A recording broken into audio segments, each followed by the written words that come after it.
I live in Anchorage, Alaska, and I was asked to be a part of the 40th anniversary homecoming committee for a class of 72. I started Northwestern in 1966. I graduated from high school in 1966, and I spent my first 2 years here up on McCulloch Hall, North Campus, at least my freshman year up there. And then I left for a church mission in Japan for 2 years and returned to school, so that I actually had a 2-year break in between and then concluded my studies here in 1972. Being here at Northwestern, you're exposed to many different individuals and different persons and backgrounds, and you can make friends in many different areas, from tech to theater to speech to, well, I guess now it's communications, it was speech in my time, to the many different schools here on campus. I remember we were assigned advisors in my time, and they'd meet with us and help us along our way and decide what we want to do. When I first came here, I thought I was going to go into pre-med, like probably 50% of the students do. And then when I came back from Japan, one of my roommates was in tech, and he had this little square thing with a bunch of buttons on it. We all want to know, what is this? He just brought it home, $500 for this thing called a calculator.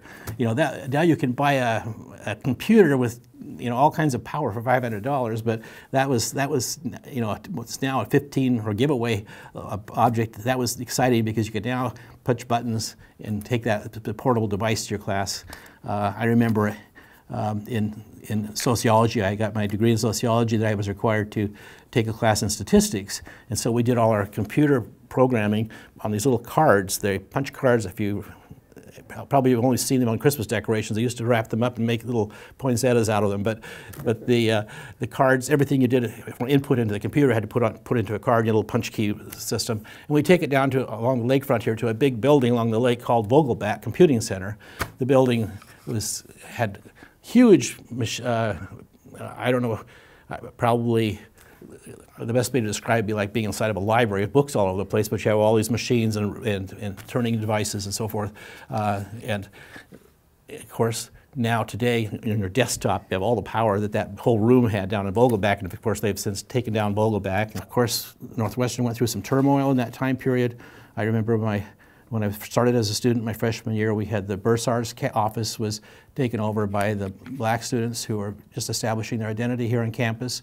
It was the first time that we really had a large group of black students that were being integrated into the campus community, and they didn't feel like they were fully getting the opportunities they needed. So they camped out at the Bursar's office and took that over.